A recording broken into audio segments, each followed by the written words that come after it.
June 1944. Normandy is exploding into chaos. Parachutes in the night, gliders skimming fields, small groups of men fighting alone behind enemy lines. And here's the weird part. German commanders got two airborne alarms almost back-to-back. British paratroopers landing near the River Orne. American airborne dropping inland from Utah Beach. Same concept, same danger on paper. Elite troops falling out of the sky. But within 2 days, German reports started sounding like they were talking about two different kinds of enemy. Not one is brave and one isn't.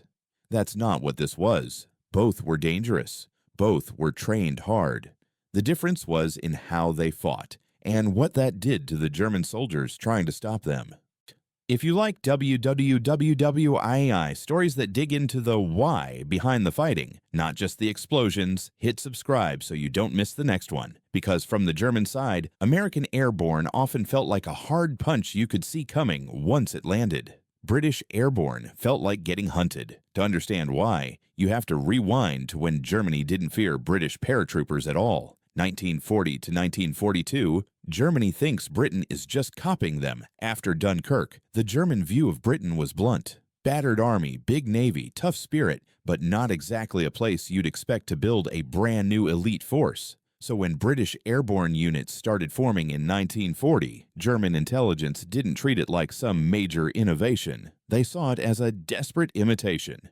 Germany already had the famous Fallschirmjäger, airborne troops that had made headlines in the early war. They'd jumped into key fights, seized vital crossings, and pulled off dramatic high-risk operations. In German doctrine, airborne troops were shock tools. Smash a target fast, hold briefly, then get relieved or pulled out. So German planners assumed everyone else was trying to copy that formula. And when small British airborne-style raids began happening along the coast in 1941 and 1942, it seemed to confirm their bias. German defenders looked at those actions like, okay, these are commandos, just delivered differently.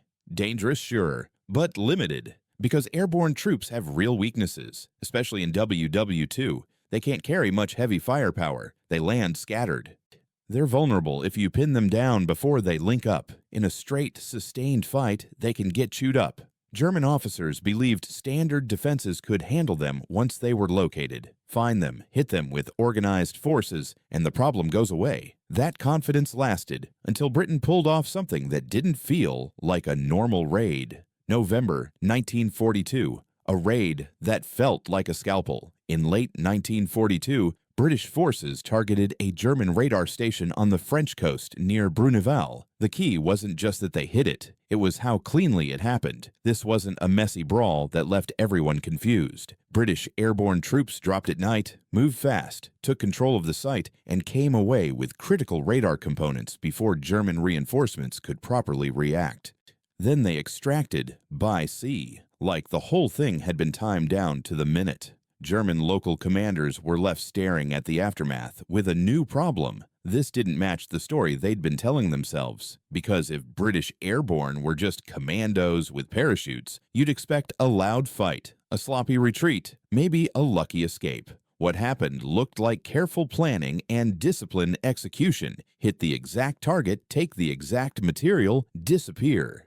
German reports after Bruneval became noticeably more uneasy. Not panicked yet, but the tone shifted. It suggested British airborne weren't just brave. They were professional in a way that implied deep training and repeated rehearsal. Still, one raid isn't a whole doctrine. German leadership could tell themselves, fine, they can do this once in a while.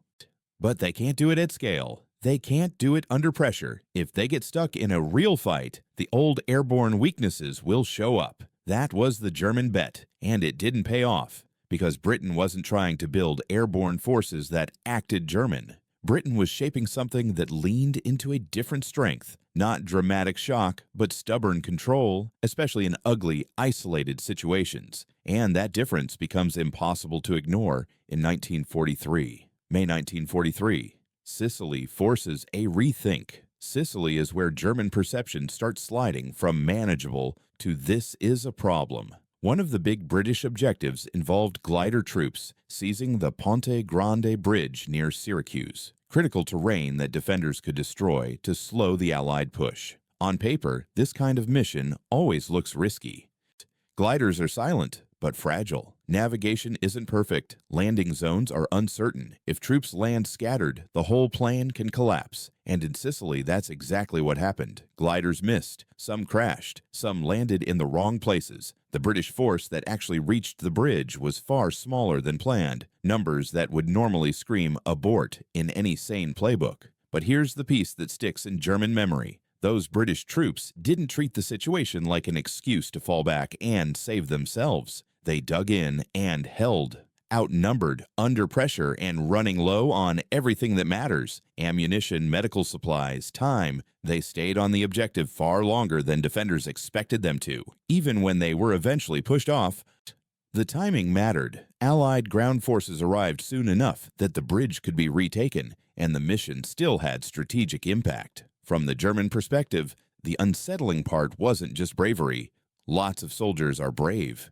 It was the behavior. German defenders expected airborne units to act like raiders, hit, damage, vanish, or, if trapped, try to slip away. Instead, British airborne in Sicily treated the objective like it was welded to their boots. If the plan said hold, they held, past the point where most forces would decide the cost was too high. And after Sicily, the pattern becomes harder to explain away. Late 1943, small British teams, big pressure. As the fighting moved through Sicily and into Italy, German troops began reporting something else about British airborne and similar elite raiding elements. They often operated in small groups and didn't always behave like a unit trying to gather up and become a big, obvious target. American airborne doctrine generally emphasized building combat power, linking scattered men into larger groups, then pushing the mission with concentrated force. That's not a weakness. It's a smart way to fight, and it works. But British airborne actions often left German defenders feeling like the enemy wasn't trying to form up the way they expected. Small teams would move, observe, hit supply lines or patrols, disrupt communications, and melt back into terrain before a clean response could be organized. And that creates a different psychological problem. If you're a German commander and you can identify where the enemy is concentrating, you can respond with artillery, armor, coordinated counterattacks. You can plan. But if you keep getting hit by small, disciplined groups that don't stay put and don't announce themselves, you start feeling like the map is lying to you. Even when you clear an area, you can't shake the thought that someone is still out there. By late 1943, German assessments of British airborne were no longer casual. They weren't filed under minor nuisance or limited raid threat. They were treated as high-value danger, something that required caution, planning, and respect. And now, the stage is set for the moment that locks German fear into place. Because German troops can accept being outgunned. They can accept being outnumbered. They can accept losing ground to a big invasion. But what they struggle to deal with, what really gets under their skin, is an enemy that takes impossible objectives and makes it look routine. And in June 1944, in the dark over Normandy, Britain is about to do exactly that. At two bridges the Germans believe are secure, and once German veterans see how British airborne can arrive without warning, take the target almost instantly, and then refuse to be pushed off, the label in German minds changes permanently. Not just dangerous, something closer to, don't underestimate these guys, ever. June 6, 1944, just after midnight. The German defenders around the River Orne weren't asleep to the idea of D-Day. They knew airborne troops could show up. They'd strung wire. They'd prepped firing lanes. They had positions covering key crossings. Two bridges mattered a lot. Pegasus Bridge over the Caen Canal and the nearby crossing over the Orne. If the Allies grabbed them intact, British armor could move inland faster. If the Germans held or destroyed them, they could slow the invasion and buy time for counterattacks. So the Germans considered these bridges guarded and stable. Then something happened that didn't feel like normal airborne warfare at all. No long engine roar overhead. No sky full of parachutes to spot. No scattered landing pattern across miles. Just silence. And then gliders. British Horsa gliders slid into fields so close to the bridges it sounded impossible in hindsight. They hit the ground hard, fast, and right where they needed to be. In seconds, men poured out, trained, wired, moving like they'd rehearsed it in their sleep. The defenders didn't get a buildup.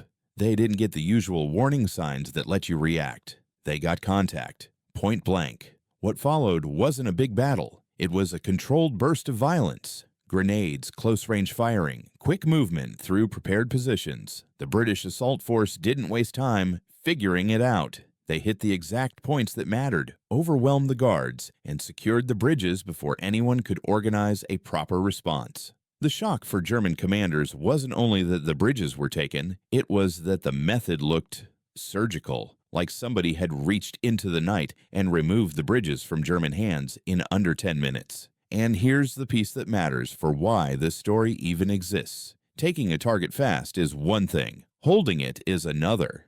Because once the Germans realized what had happened, the counterattacks were inevitable. The morning counterattacks, they should have been crushed. The German force responsible for reacting in that area included elements of the 21st Panzer Division. This wasn't some backwater security unit with no teeth. It had armored vehicles, infantry, experience, and a clear mission: pushed the British Airborne away from those crossings. From a math-on-paper perspective, the British situation looked bleak. Airborne troops by nature arrive light. They don't roll in with big guns and thick armor. They're supposed to hold until relieved. But if the relief is delayed or the enemy hits hard, airborne units can get overwhelmed. German officers expected that once they responded with armor and organized force, the British would buckle or be shoved back. But the British didn't behave like that. They set up defenses around the bridges, digging in and creating overlapping fields of fire. They didn't just sit on the bridge like a flag on a pole. They built a small, stubborn defensive system in the surrounding area, making every approach expensive. German probing attacks came in, and they kept getting stopped. Some attacks were beaten back by infantry fire. Others ran into aggressive British anti-tank teams, using whatever they could bring to bear. The Germans began reporting the same irritation again and again. The British were isolated, outnumbered, and lightly equipped. Yet they held like they were part of a much larger force. What German troops felt in those hours wasn't simply "we're losing," it was "this doesn't make sense." Because in German doctrine, a defender under that kind of pressure without heavy support should crack. The position should soften, collapse, be pushed off the objective. Instead, the British Airborne treated the objective like it was non-negotiable. Hold meant hold, not hold until it hurts, not hold until it's inconvenient. Hold until your hands can't hold a rifle anymore. And when British ground forces finally linked up later, the strategic effect was huge.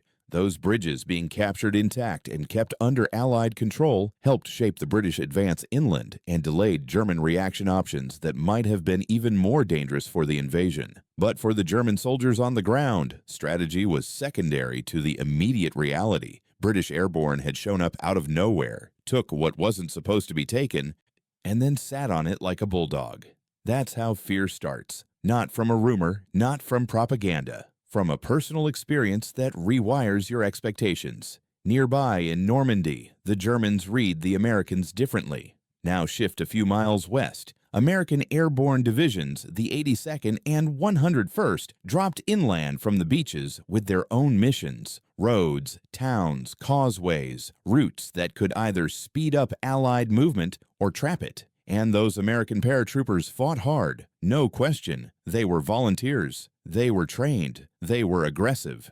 German units that ran into them respected them because they had to, but the German perception of the American airborne threat didn't develop the same ghost story vibe. For one big reason, the American drops, especially in Normandy, were scattered. That wasn't because Americans weren't skilled. Night drops over hostile territory are chaos by default. Weather, anti-aircraft fire, navigation problems, confusion in the air. Normandy made all of it worse. So American paratroopers often hit the ground separated into small groups. They adapted, because that's what good soldiers do. They formed improvised teams, attacked what they could, disrupted German movement. But over time, a recognizable rhythm appeared. Small groups cause confusion early, then units consolidate. Then bigger organized attacks push toward objectives. Then conventional forces link up from the beaches. From the German side, that rhythm was readable. It didn't make Americans easy. It made them understandable. German commanders could say, "Here's what's happening. Here's what happens next." They could plan responses around that pattern, even if the fight was still brutal, and reports from German units that faced both kinds of airborne forces began to underline the contrast. The Americans were described as bold and forceful, especially when they gathered strength and attacked in numbers. But they also became easier to locate once they concentrated. If German forces could identify where American paratroopers were forming up, they could respond with artillery, counterattacks, and reinforcements aimed at those concentration points. That's just how conventional combat works. The British airborne approach felt different. Even when British units were organized, they didn't always present themselves in obvious big clumps. They tended to hold dispersed positions, building a web of defenses that didn't scream, "The main force is right here." German patrols would probe, hit resistance, pull back, and sometimes assume they'd found the edge of the defense. Then, hours later, contact would come from another angle entirely. It created a nasty mental trap. You never felt sure that the terrain in front of you was actually clear. The Americans we can see. This is where the psychological difference really takes shape. Fighting American airborne often felt like fighting an aggressive elite enemy that still operated inside recognizable rules: gather, push, hold, expand. Fighting British airborne often felt like fighting an enemy that didn't present itself the way you wanted it to. Quiet movement, sudden contact, positions that seemed to disappear and reappear. Small teams operating with enough discipline to stay dangerous without becoming obvious. That difference isn't about courage. It's about how the enemy makes you feel when you're hunting them. American airborne made the Germans respect the danger. British airborne made them doubt their own control. And when soldiers start doubting their control, they start making mistakes. They get jumpy. They move slower. They hesitate. They overestimate numbers. They see threats where none exist, and miss threats that are real. By late summer 1944, German units in Normandy developed informal habits based on hard experience. Against American paratroopers, hit them with reserves and concentrated force when you can. Pin them down. Smash the perimeter when it forms. Against British paratroopers, don't rush blind.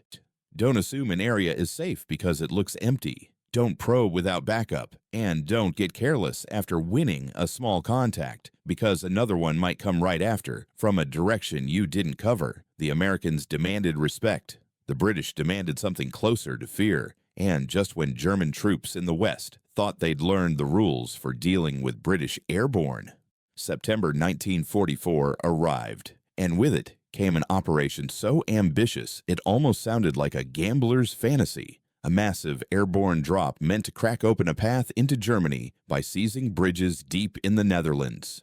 Operation Market Garden, and at the center of the nightmare, the place where German fear of British paratroopers stops being concern and turns into something like disbelief, was Arnhem. Because in Arnhem, and British airborne wouldn't just seize an objective, they'd be asked to hold one while the world collapsed around them. September 1944. Operation Market Garden.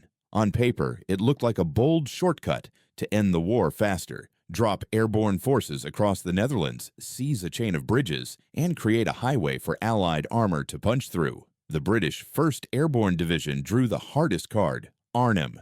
They were supposed to take the bridge over the Rhine and hold it until the ground forces arrived. But the plan leaned heavily on one big assumption, that German resistance near Arnhem would be light, confused, and slow to react. That assumption was wrong. 2 elite German armored divisions were in the area, refitting, experienced troops with tanks, artillery, and the kind of leadership that doesn't panic just because paratroopers drop nearby. Once the drop happened, the British weren't just opposed. They were boxed in, cut off, outgunned, surrounded in a fight that should have ended quickly, and yet it didn't. It dragged on for days. This is where German fear of British paratroopers hits a new level, not because the British won Arnhem, but because the Germans learned they couldn't count on logic to break them. Arnhem, holding a bridge.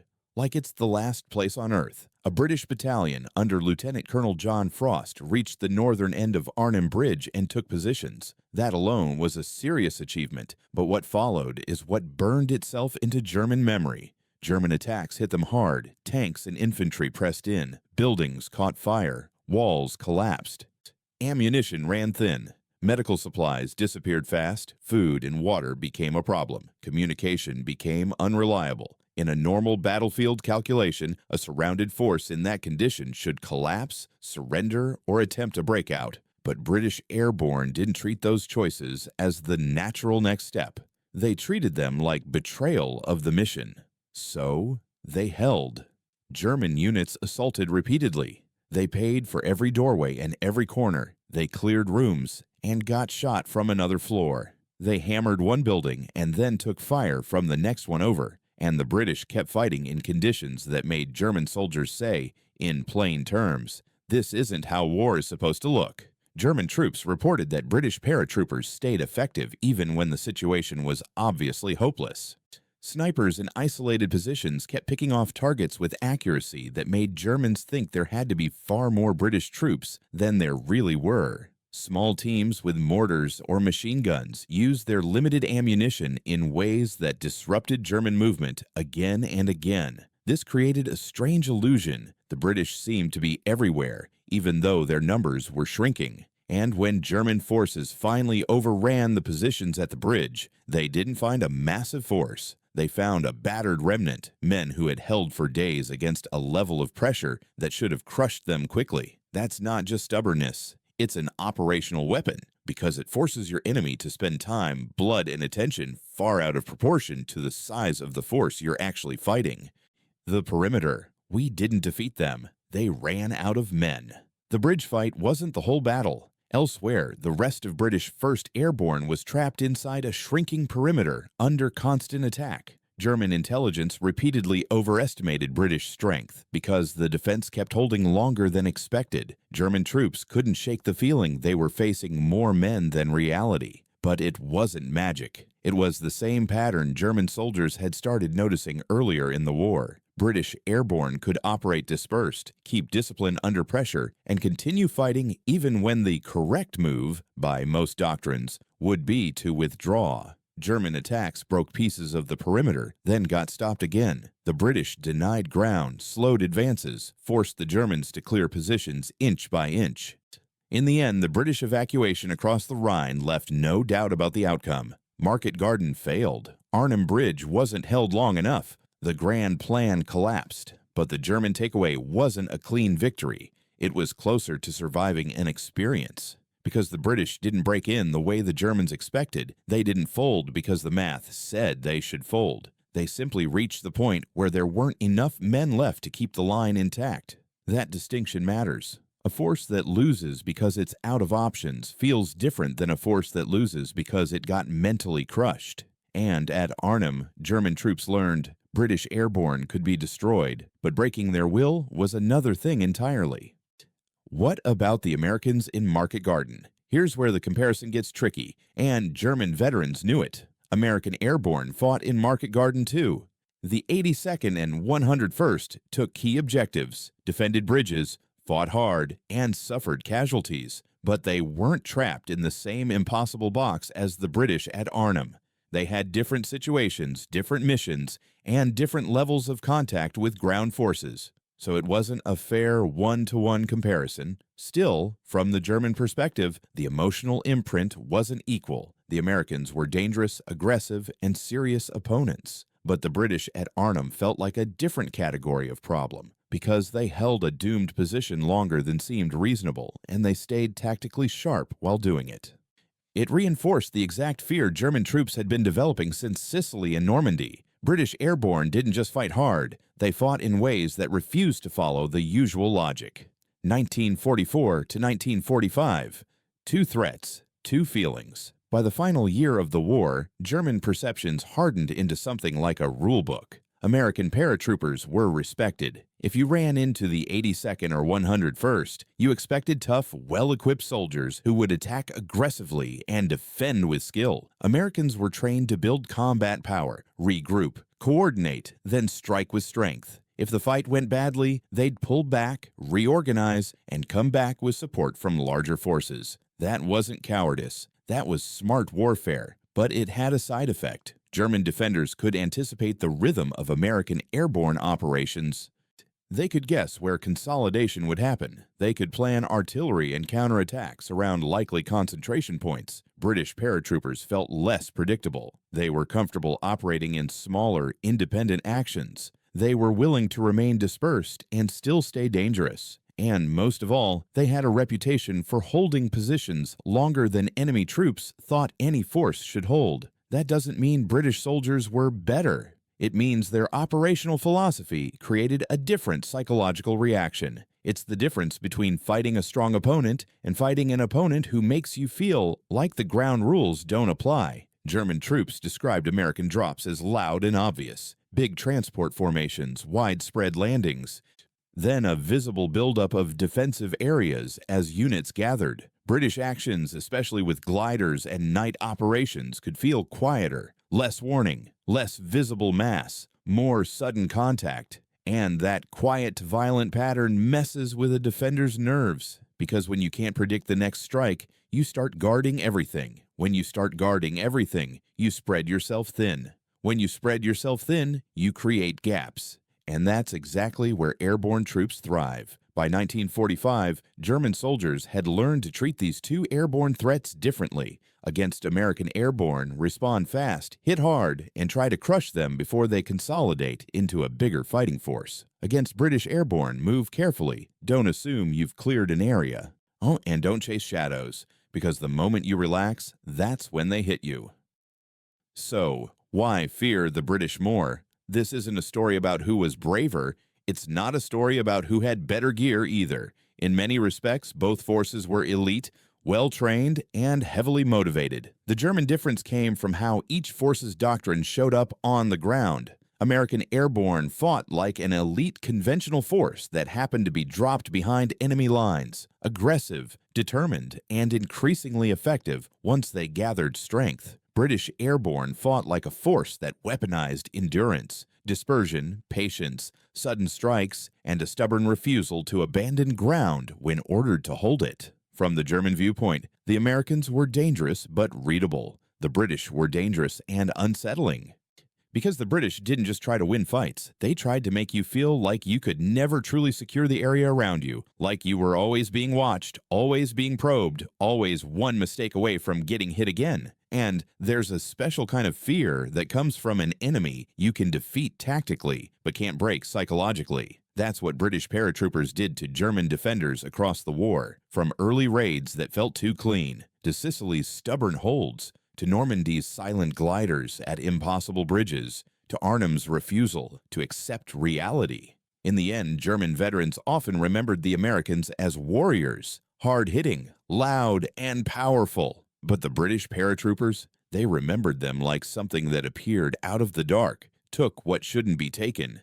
Ian refused to leave, even when the smart move was to disappear. Not bigger, not superhuman, just unforgettable. And for an army built on doctrine and expectation, the most terrifying enemy isn't always the one with the most firepower. It's the one that doesn't behave the way you need it to behave. If you're into WW2 stories that dig into the psychology of battle, how armies learn, adapt, and sometimes get scared, drop a quick like. It helps this channel reach more history fans, and it tells me to make more videos like this.